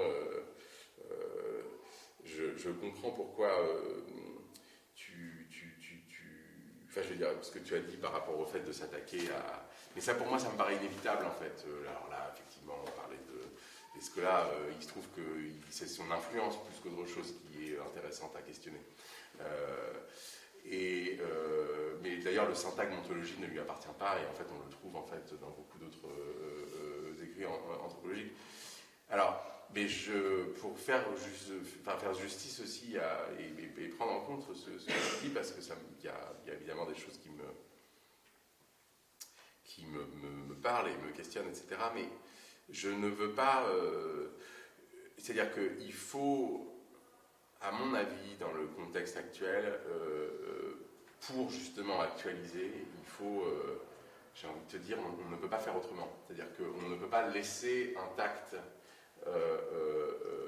les présupposés de la philosophie contemporaine. Alors ça peut engendrer effectivement des formes je ne prétends pas par exemple que ce que je dis du Barzac, c'est pas moi qui le dis, c'est-à-dire que je m'inspire de quelque chose, mais je le fais de manière libre, mais tout comme, je sais pas moi, le Luther de Heidegger, c'est Heidegger en fait, etc., ou d'autres, je ne sais pas, mais c'est-à-dire que, effectivement, je pense que c'est important d'opérer un geste à partir, tu vois, et qui peut être à la fois fidèle, mais aussi infidèle par certains aspects. Donc je ne prétends pas dire ce qu'est purement le Barzac dans toute la philosophie arabe contre la philosophie occidentale. Je suis d'ailleurs dans la philosophie contemporaine occidentale, puisque de toute façon on est là. Il s'agit effectivement d'ouvrir des brèches et de créer des zones d'instabilité. Alors, on rediscutera plus tard de l'ontologie, mais ce que tu dis c'est tout à fait sensé, c'est juste. Une chose, à mon avis, un concept dont tu pourrais te servir pour, disons, prolonger la notion de Barzac, c'est l'une des notions dont on peut dire que la pensée arabe l'a, sinon inventée, sublimée, avant qu'on ne l'oublie totalement, c'est la notion de mode. En fait. C'est-à-dire que la pensée théologienne arabe, qui n'est jamais lue, c'est-à-dire la pensée mortazilite, elle n'est pas lue puisque les gens ne peuvent pas la lire, c'est en arabe, c'est pas traduit. C'est une pensée de la modalisation.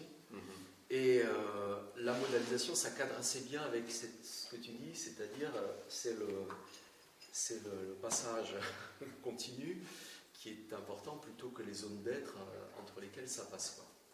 Et le mode, c'est ni c'est pas. Voilà. Donc, voilà. Ouais, je vois ce que tu veux Et dire. donc là, c'est quelque chose qui, pour le coup, si on veut réinjecter très puissamment de la pensée arabe dans le jeu de la pensée moderne, ou rendre à la pensée arabe quelque chose, il faut aller chercher du côté de la modalité. Une remarque, et puis après je réponds à la question, ça va être rapide. Mais une remarque toujours sur l'ontologie. Je ne veux pas remettre sur le tapis le problème de tout à l'heure, mais un point intéressant avec cette notion de mode, et qui, d'une certaine manière, pourrait nous placer sur le terrain de l'ontologie, mais en un sens élargi, qui intégrerait ce que tu dis. Voilà. C'est tout bête comme idée, vraiment tout bête, et c'est assez fabuleux. Et au fond, ça n'est rien d'autre que ce que tu dis. Razali, par exemple, dit, et Averroès souscrit à ça, alors qu'ils sont adversaires tous les deux, et il dit, non, moi, ça, j'aime bien. Et il s'en sert d'ailleurs pour expliquer le rapport que le musulman doit avoir au Coran. Il dit, comme dit Razali, les choses, elles ont 4-5 modes d'être. La chose, elle est sensible, et la chose sensible, c'est une modalité de son être. Elle est sentie, et ça, c'est une autre modalité. Elle est imaginée, et le fantasme de la chose, c'est la chose comme fantasmée. Elle est conçue, elle est dite, elle est intelligée, et bon, il distingue des choses comme ça, et l'idée est très belle et très simple, c'est que c'est toujours la même chose, mais pris dans un mode différent. Encore une fois, bon, c'est des choses qu'on connaît très bien aussi dans la pensée la plus moderne, ou la linguistique. La chose, le mot, c'est la chose dite, mais c'est la chose. Le rêve de la chose, c'est la chose rêvée, mais c'est la chose. Et donc, voilà pourquoi je dis on est dans l'ontologie, parce que il ne s'agit pas de dire qu'il y aurait une ontologie, disons, mauvaise, dont il s'agirait de sortir pour s'ouvrir à quelque chose qui serait la métaphysique. C'est pas autre chose. C'est une idée un peu vertigineuse qui va contre l'idée des deux mondes, de la coupure. C'est-à-dire qu'en fait, c'est toujours la même chose. et c'est une idée très musulmane d'ailleurs, très arabe, parce qu'au fond, il n'y a d'être que Dieu, et tout le reste n'en est que l'épiphanie. Donc rien ne vaut que comme modélisation de Dieu. Ce qui fait qu'il n'y a pas X et Y. Il y a X, X1, X2, X3, ça n'est que cela en fait. Et alors on peut appeler ça comme on veut, ontologie ou pas, mais et ça aussi ça a un rapport au Barzakh, au Barza, parce que c'est le passage d'un mode d'être à un autre mode d'être. Et ça nous sort de l'idée, peut-être un peu fautive, qui serait que j'accède à autre chose que ce monde-là dont je me déprends, etc. En fait, j'accède au mode d'être plus véritable de ce monde que le sensible. Et c'est pourquoi d'ailleurs des gens comme Avicenne, c'est-à-dire les néoplatoniciens, ça leur convient tout à fait cette idée. Parce que pour eux, le sensible c'est vrai, mais c'est la forme la moins vraie du vrai. Et donc en fait, le fantasme ou le rêve du sensible, dès lors qu'il m'est donné d'en haut, c'est une forme plus vraie du sensible. Mais c'est la même chose. Ça n'est que la même chose sous une autre forme. Bon. Donc j'aime bien cette idée-là, qui n'est pas celle d'Averroès. C'est pas celle d'un Averroès parce que Averroès il ne considère pas que plus on s'éloigne de la sensibilité, plus on gagne en vérité. Là, pour le coup, il est vraiment aristotélicien. Alors pour répondre à la question de Mohamed, et qui quand même nous ramène à l'affaire commune, c'est qu'effectivement, Averroès, c'est un homme qui considère qu'il s'agit de se joindre à la vérité, et en vérité de la devenir, c'est-à-dire que rien ne fera plus obstacle au philosophe devenu parfaitement philosophe.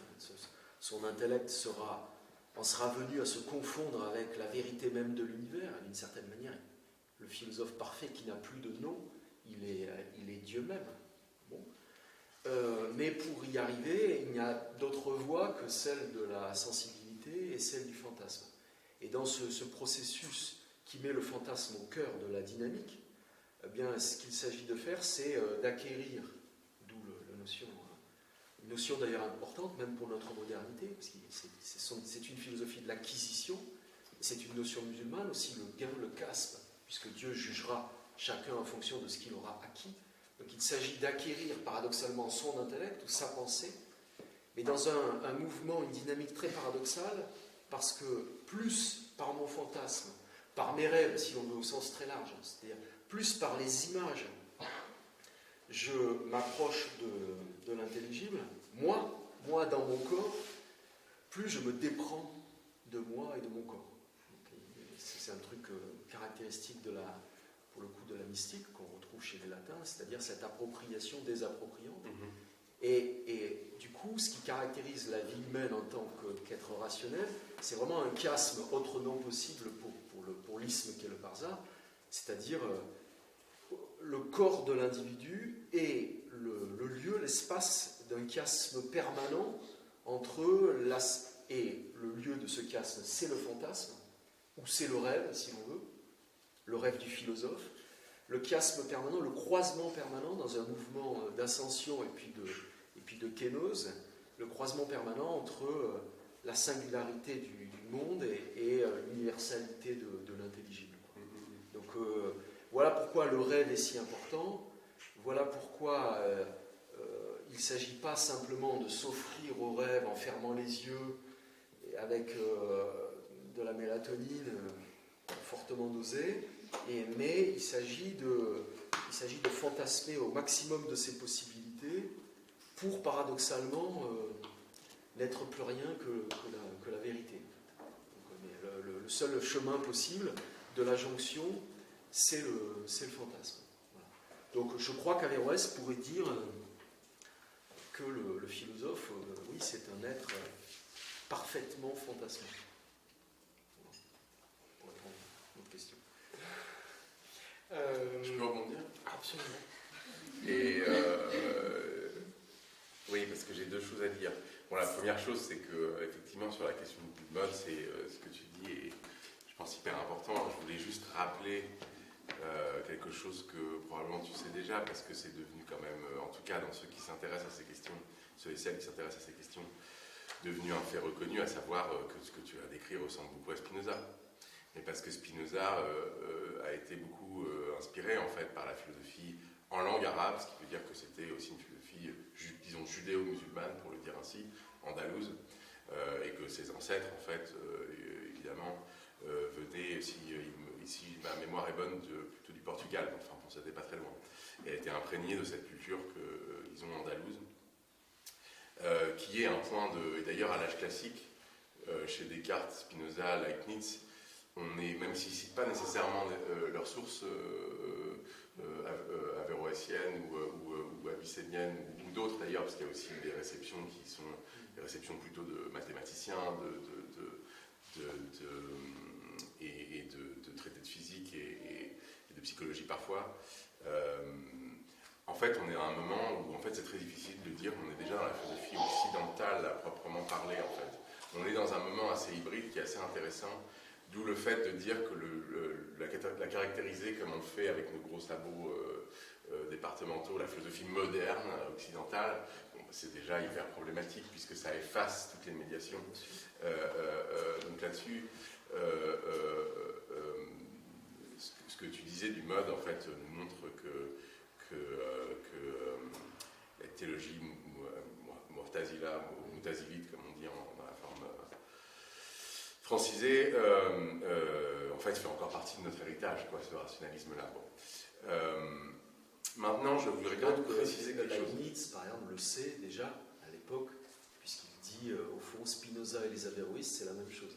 Oui, lorsque Bayle attaque Spinoza, il dit, mais Spinoza, c'est la même erreur qu'Averroès, c'est le fils maudit d'Averroès. Absolument. Donc, il le sait. Ouais. Et Hegel reprendra la charge en disant, d'ailleurs en s'attaquant au concept même de mode comme étant soi-disant indéterminé, et en fait il orientalise Spinoza. C'est un peu l'histoire de l'orientalisation de Spinoza. Enfin, en fait il y a un orientalisme philosophique qui orientalise Spinoza, depuis très longtemps. D'ailleurs j'ai envie de dire au passage, parce que je sais que ça va être hérétique et mal pris, mais enfin pas forcément d'ailleurs, parce que fort heureusement il n'y a pas beaucoup de collègues de philosophie ici, à savoir que des fois quand moi j'ai lu Gilles Deleuze, je me suis dit quel musulman qui s'ignore. Bon. Mais ça en fait il y a une histoire de ça, c'est-à-dire que même parce que Hegel disait ça de Spinoza, mais il y a beaucoup de théologiens protestants à l'époque de Hegel qui traitaient les hégéliens et les idéalistes allemands de soufis ou de musulmans. Donc en fait, c'est cette vieille querelle intraconfessionnelle aussi de mon ennemi chrétien est en fait un musulman, blablabla, etc. Fin de la parenthèse. Du coup, ce à quoi je voulais vraiment en venir, c'est que il est vrai que, et là je vais repartir peut-être d'auteurs contemporains, notamment au Maroc, parce que c'est un endroit où il faut reconnaître qu'il y a une production philosophique contemporaine assez impressionnante. À mon sens, en Algérie, on a philosophé à travers la littérature plus qu'autre chose aussi pour des raisons institutionnelles. Mais il y a une très grande figure qui s'appelle Mohamed El-Jabri, qui effectivement est plutôt un avéroïcien, si on veut, et qui d'ailleurs, donc sa problématique, c'est comment est-ce qu'on va engendrer une modernité qui nous est propre et qui n'est pas simplement la réplique ou l'imitation de la modernité occidentale, sous-entendu, étant présupposé que la forme occidentale de la dite modernité n'épuise pas la modernité. Il y a d'autres modernités possibles, et on peut faire avancer d'une certaine manière le projet moderne, autre part, en lui donnant une autre forme que la forme qu'il a pris, que la modernité a prise d'un point de vue occidental, chose qu'on peut retraduire d'ailleurs dans un vocabulaire soit saïdien, soit fanonien. C'est pas la question là, mais je le dis en passant. Lui s'est attaqué à cette question en parlant du concept de, alors on traduit par tradition, en arabe c'est turath, donc ça veut dire à la fois héritage, tradition, patrimoine, ça dépend des usages. Il y a en général, quand on critique cette idée-là, on réduit turath à patrimoine en disant on n'est pas que du patrimoine parce que notre culture est vivante, etc. Soit quand on a une perception plutôt valorisatrice, valorisante de ce terme, on le traduit plus souvent par tradition ou héritage. Héritage est probablement la meilleure traduction. Donc comment, à partir de nos héritages, on crée une modernité qui est autre. Là où on voit qu'en fait, la clause ou l'exigence d'une fidélité stricte, quasi philologique au texte, est moins importante que le fait de savoir ce qu'on en fait aujourd'hui. Je m'inscris en partie dans ce geste.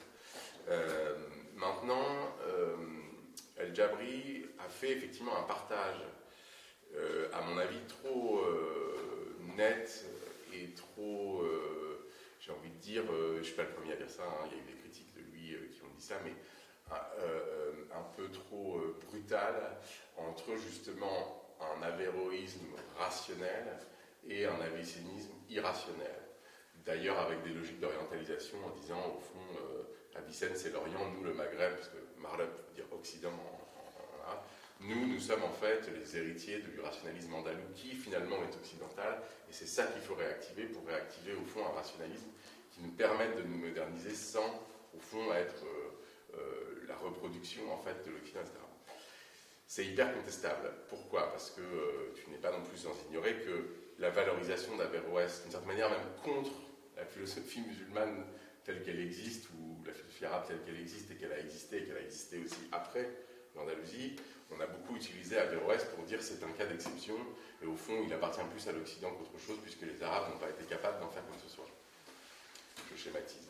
Mais bon, Ernest Renan a fait sa thèse sur Averroès et l'avéroïsme. Ernest Renan, grande figure de l'orientalisme français, extrêmement problématique, extrêmement, bon, il faut donner un chat, raciste, puisque pas simplement du point de vue purement moral, c'est-à-dire qu'il a inventé, participé à introduire des catégories raciales comme le partage des langues et des cultures dites sémitiques, et malheureusement l'autre pôle il l'appelait arien. Vous voyez, donc c'est vraiment très problématique. Même s'il y a encore des salles Ernest Renan, moi j'ai passé mon agrég là-bas, enfin bon. Vive la République. Et donc, bon, mais trêve de plaisanterie, il a écrit effectivement une thèse en 1852, mais je pense qu'elle a été traduite un peu après 1858, c'est pas grave, dans les années 1850, sur Averroès et l'avéroïsme, qui a plusieurs fonctions. De dire un peu Averroès n'a pas inventé grand-chose, puisqu'au fond c'est un aristotélicien. Averroès est un hérétique, c'est-à-dire qu'au fond l'islam ne peut pas philosopher, donc si Averroès philosophe, c'est qu'il n'est pas vraiment musulman. Et en fait, on a critiqué El Jabri de la manière suivante en disant mais au fond il a reproduit le partage de l'orientalisme français et occidental, et au fond même s'il prétend en fait, et peut-être qu'il a raison d'ailleurs de dire que la modernité n'est pas épuisée parce que l'Occident a fait de la modernité, par contre la modalité son mode d'accès justement à ce qu'il considère comme étant la tradition ou son propre héritage ou notre propre héritage, et ben en fait est déjà complètement l'idée même de son propre héritage, l'organisation même de comment il lit les textes même en arabe, hein, ça ne change rien de les lire en arabe de ce point de vue-là en tout cas, et bien est déjà si vous voulez commandé par certaines décisions qui ont eu lieu dans l'orientalisme français au fond à Paris au milieu du XIXe siècle. Et du coup, je ne pense pas qu'il faille, par ce même biais, pour le critiquer, se jeter dans Avicenne. Hein. Évidemment, ça serait un petit peu court, et puis ça reproduirait la même opposition binaire. Quoi. Donc, de ce point de vue-là, si tu veux, c'est une manière aussi de dire qu'au fond, je pense qu'on est d'accord aussi, parce que nos désaccords viennent du fait de ne pas se concentrer sur le même texte. C'est pour ça que je ne prétends pas du tout représenter la pensée arabe dans son essentialité ou je ne sais pas quoi, n'importe quoi. En revanche, il y a un aller-retour, j'ai dit que je ne prétendais pas être spécialiste de philosophie islamique arabe, ou je ne sais pas trop quoi, ce n'est pas la nature de ce que je fais. Quoi. Bon. Maintenant, il y a des allers-retours, évidemment, entre les gens dont c'est vraiment le métier, c'est ton cas avec d'autres collègues. Et effectivement, le fait d'avoir une élaboration peut-être différente, peut-être aussi par certains aspects moins orthodoxes, je ne sais pas, ou moins philologiques, je ne sais pas comment l'appeler, de certains textes anciens à partir de problématiques aussi de philosophie contemporaine, non seulement ici, mais aussi là-bas, j'ai envie de dire, c'est-à-dire dans les pays comme le Maroc. Bon, à quoi je veux en venir ? Je veux en venir au fait que je veux me concentrer en fait sur Ibn Arabi parce que je veux me concentrer sur Abdelkader. Voilà. Ma carte secrète. Enfin secrète, pas si secrète, c'est comme si on en avait quelque chose à faire. Bon.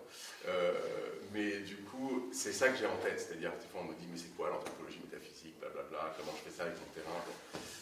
en fait, en vérité, il y a anthropologie métaphysique nécessaire si, par exemple, on voulait réécrire l'histoire très concrète, très matérielle, de comment Abdelkader a résisté à la France, pas la France en général, c'est très mal dit, à l'armée française d'Afrique avec Bugeaud à sa tête. On y vient finalement. Comment? On y vient finalement à la question de départ, est-ce qu'on y revenait? Oui, tu vas voir. Nous autres sommes des êtres circulaires. C'est à la fin qu'on voit au début, etc. C'est l'encyclopédie, blablabla. Si tu pars du principe que quand il s'oppose à l'armée française d'Afrique, il est déjà en fait... alors, comment il faut l'appeler? Il est ancré dans une certaine forme de tradition qu'on va appeler, si tu veux, soufi. Il a un certain rapport à l'invisible, et ce rapport-là détermine à peu près complètement ce qu'il met aussi en œuvre d'un point de vue politique et stratégique. Il y a d'ailleurs même une part, je pense, environnementale, parce que si tu regardes bien, il a même une idée du fait que son mode d'action est lié... enfin, il utilise le climat, en fait, comme une manière d'agir contre l'armée coloniale. Bon, c'est une parenthèse. Ensuite, effectivement, il y a un problème avec le sultan du Maroc, en fait. On n'a pas beaucoup... Les Français ne respectent pas les traités. Il y a les traités, notamment le traité de la Tafna. Bon, soit, mais en fait, il y a aussi un problème qui est que, en fait, son allié du Maroc le trahit, blablabla.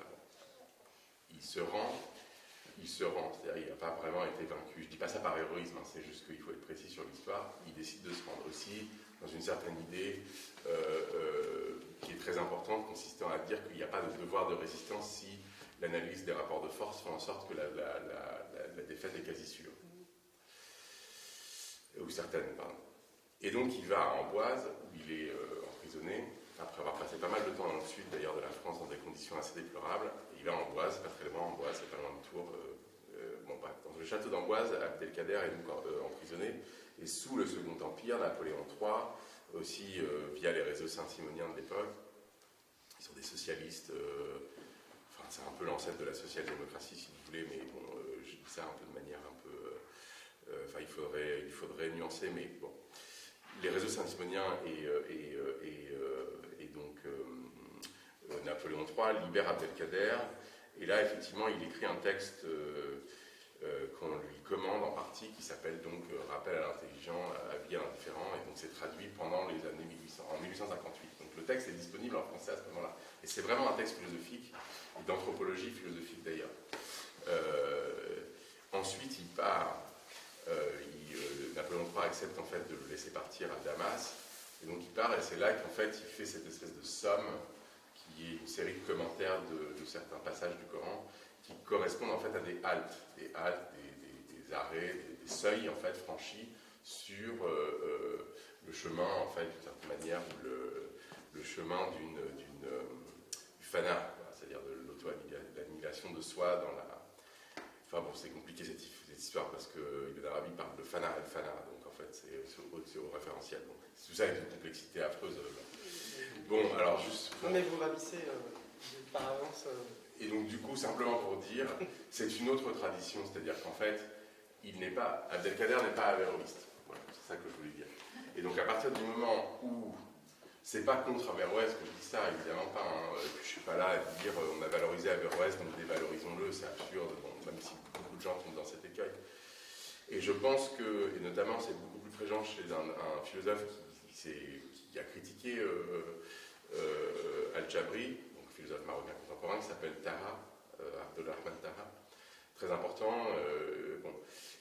Et lui, en fait, si on regarde ce qu'il essaie de faire, non pas que je sois complètement d'accord avec tout, d'ailleurs, c'est difficile de tout lire, parce qu'il a beaucoup écrit, ça nous emmène quand même dans une direction, Abdelkader étant un exemple parmi d'autres, c'est simplement pour montrer que même la compréhension profonde de l'histoire de la France et de l'Algérie, qui ne soit pas simplement la guerre d'Algérie ressassée et les problèmes de réconciliation des mémoires, etc., ressassée ad vitam aeternam, etc., mais de vraiment aller aussi au cœur de qu'est-ce qui s'est passé, puisque Abdelkader est le héros national en Algérie. Et en France, c'est soi-disant notre allié, etc. Bon, en fait, les deux sont faux. Voilà. Donc pour réécrire cette histoire de manière très concrète, on a besoin de ça, puisque c'est un métaphysicien et il a agi aussi en tant que tel. C'est pour ça que je pense que tout ça est très concret. La dernière chose, c'est donc qu'il n'est pas avéroïste. Et si vraiment on veut philosopher à partir de cette histoire, en prenant en compte aussi ce qui s'est passé et ce que on en a pensé pendant que ça se passait, eh bien, il va falloir aussi donner et comprendre la dignité philosophique, métaphysique, rationnelle, la forme de rationalité qui est propre à cette tradition-là et qui, pour le coup, remonte à Ibn Arabi, ce qui correspond à une direction, en fait, récente, je pense, des études, la dite philosophie, des études en philosophie musulmane ou arabe, consistant à justement comprendre Ibn Arabi et la tradition qu'a fondée Ibn Arabi comme une tradition philosophique à part entière voulant dire qu'elle n'est pas réductible à de l'avéroïsme ou à de l'avicénisme, elle est spécifique. Et c'est une tradition métaphysique, philosophique, qui n'est pas réductible à la mystique, ou plutôt, si on utilise le terme mystique pour décrire ces traités, alors il faut convenir que c'est une mystique philosophique, que la mystique est une forme de rationalité philosophique et métaphysique, qui a tout autant de dignité philosophique et de précision conceptuelle que Averroès. Mais on n'y est pas vraiment encore dans la construction même des corpus et de ce qui fait autorité dans le canon, au fond de la philosophie arabe, andalouse ou musulmane dans les universités. Donc c'est aussi ça, si tu veux, l'enjeu. D'un mot, je suis parfaitement d'accord, parce que je fais cours moi-même sur tout ça. Ouais. Donc, je fais cours depuis des années sur le soufisme pour le réhabiliter. C'est compliqué parce que ce sont des textes difficiles. Il n'est pas avéroïste, personne n'est parfait. Mais bien sûr, il ne faut pas confondre, c'est ce que je disais, j'ai commencé par là, et donc on peut finir là-dessus. Il y a les avicéniens, il y a le soufisme, il y a l'avéroïsme, tout ça doit se penser dans les nuances. Et les trois corpus au moins, parce qu'en réalité il y en a plus que ça, dans le kalam, il y a un kalam très riche aussi. Et il y a de quoi totalement repenser notre modernité, si c'est ça qu'on veut faire. J'aimerais passer plus de temps avec vous, mais j'ai l'impression qu'il va falloir qu'on s'arrête un peu. Il n'y a pas de questions. Si, justement, on va donner la main au... Sinon, vous allez nous faire passer pour deux autoritaires. Est-ce que quelqu'un veut... Oui. Très intéressant. Alors, en fait, je vous remercie beaucoup. Je vous découvre. Je connais Jean-Baptiste Monet, je suis... Et le truc, c'est que moi, en fait, de loin, parce que je ne suis pas philosophe du tout, ni anthropologue, ni sociologue, ni rien du tout, mais en fait, j'ai décelé, au-delà des aspects politiques, philosophiques, conceptuels, il y a le côté mystique qui m'intéresse, et en fait, j'ai constaté que vous êtes d'accord sur une chose, le fait de devenir tout, pour devenir rien, en fait. Et j'ai un maître en yoga du Cachemire, c'est quelqu'un de très simple, et qui parle de Abdelkader, justement, et de plein de gens, mais il n'est pas intellectuel, il ne conceptualise pas, c'est pas un philosophe, mais il incarne cette conscience de l'être et de la non-dualité. Et vous, dans tout ce que vous dites, je perçois ce fil-là au fond de la non-dualité. Comment devenir tout pour devenir rien, en fait. Comment devenir Dieu, en gros. Mais ça, c'est une remarque. Juste une question. Vous étiez très rapide sur la question la mystique comme une rationalité. Est-ce que vous pouvez expliquer pour quelqu'un qui ne connaît pas la philosophie, donc vulgariser un petit peu ça, parce que c'est un peu paradoxal. Bien sûr, c'est fait pour. En fait, il est rationnel d'analyser les limites de la rationalité et de comprendre à quel moment ça s'arrête, vous voyez ce que je veux dire, et quelles sont même les conditions d'accès à ce qu'on appelle raison ou rationalité, etc. L'idée, si vous voulez, qu'il y a donc le truc concernant devenir Dieu, tout ça, je pense que c'est... C'est très mal dit. Non, je sais, mais vous n'êtes pas la seule à dire ça. C'est la non-dualité. Non, bien sûr, je vais revenir sur la non-dualité. Mais juste pour vous dire que une des idées fondamentales et fondatrices, je pense, consiste à redire, essayer de faire en sorte pour nous de reprendre, enfin prendre ça au sérieux d'une manière ou d'une autre.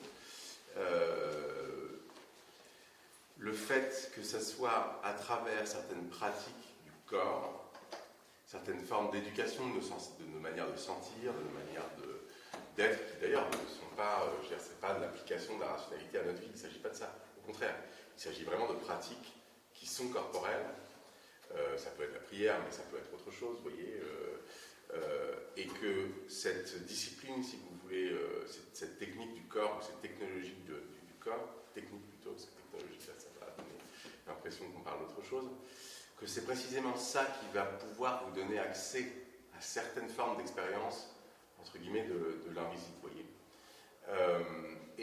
Au fond, vous voyez souvent, je veux dire, de ce point de vue-là, vous pouvez dire que quelqu'un qui dit « si je ne le vois pas, ça n'existe pas ». Par exemple, une dimension du réel, ça peut être Dieu, mais ça peut être autre chose, vous voyez, n'importe quel, ça peut être un esprit, une divinité, quel que soit X, vous voyez, un invisible. Alors qu'en fait, si vous prenez la chose de ce point de vue-là, c'est plutôt que si vous formez une disposition à voir quelque chose, c'est qu'à là, vous avez des dispositions qui vous permettent d'avoir accès à ce seuil du réel. Si vous n'avez pas cette disposition, si vous n'avez pas formé votre corps et votre âme à développer ces techniques-là, évidemment que vous n'y avez pas accès. Et si vous n'y avez pas accès, la première chose que vous avez envie de dire, c'est de dire donc ça n'existe pas. Donc, vous voyez là qu'en fait, et après, évidemment, vous pouvez tenir un discours rationnel sur cette dimension dite invisible, Dieu l'aime le monde, quoi, si on veut, pour schématiser.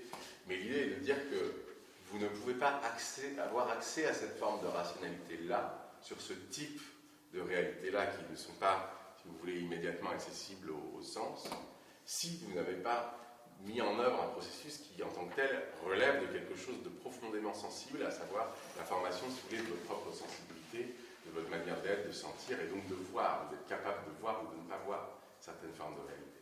Donc vous voyez là qu'en fait, l'accès à une certaine forme de réalité présuppose, si vous voulez, quelque chose qu'on va appeler mystique, si vous voulez.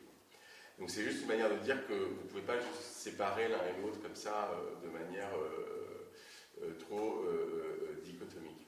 L'autre chose, vous avez totalement raison de parler de non-dualité, et une des raisons pour lesquelles j'ai recours à, non pas à l'anthropologie en tant que telle, mais je pense important de se situer dans des débats, en tout cas qu'ont les anthropologues, c'est aussi pour savoir comment on crée des formes comparatives, c'est-à-dire que je ne cherche pas simplement ou uniquement à réactiver la philosophie arabe ou musulmane en tant que telle, pas vraiment en fait, c'est pas vraiment exactement ça le projet.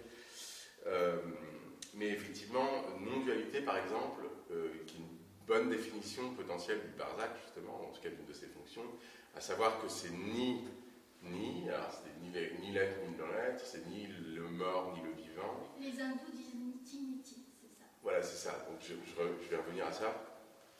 C'est effectivement une non-dualité, donc elle fait imploser tout dualisme possible, et en même temps, séparant les deux, c'est pas juste une confusion comme ça de tout dans tout, à savoir qu'il s'agit plutôt de réalités intermédiaires qui ont aussi des propriétés de l'un et de l'autre à la fois. C'est-à-dire, par exemple, du vivant et du mort, de l'être et du non-être, etc. Du coup, non-dualité, c'est quelque chose qu'on utilise aussi pas mal pour traduire un certain nombre de concepts des traditions bouddhiques.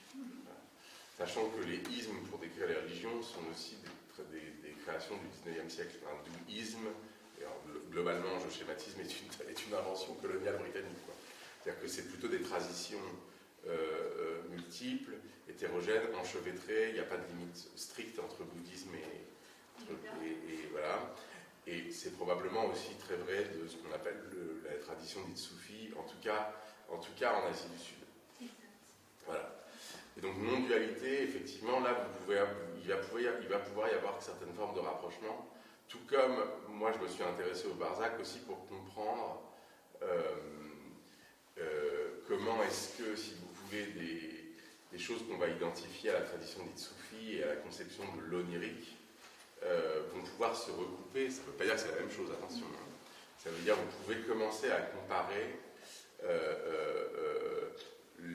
ce qu'on appelle parfois le dreaming dans les populations aborigènes, c'est-à-dire l'espace même du rêve, c'est-à-dire le rêve étant un espace-temps qui est parallèle à ce qu'on appelle le monde, qui n'est pas sans être réel, qui n'est pas forcément l'origine du monde, c'est un peu plus la bordure du monde. Au bord des mondes, effectivement, est une manière de faire droit à ces différentes expériences, si vous voulez, du réel, dont Barzac. C'est une forme de traduction du Barzac au bord des mondes, mais ça n'a pas vocation à être simplement une perspective purement musulmane, etc. Ça a aussi pour vocation de comprendre aussi d'autres expériences, disons, de l'invisible. Je ne suis pas un fan absolu de ce terme, mais enfin bon, ça va, disons que c'est commode.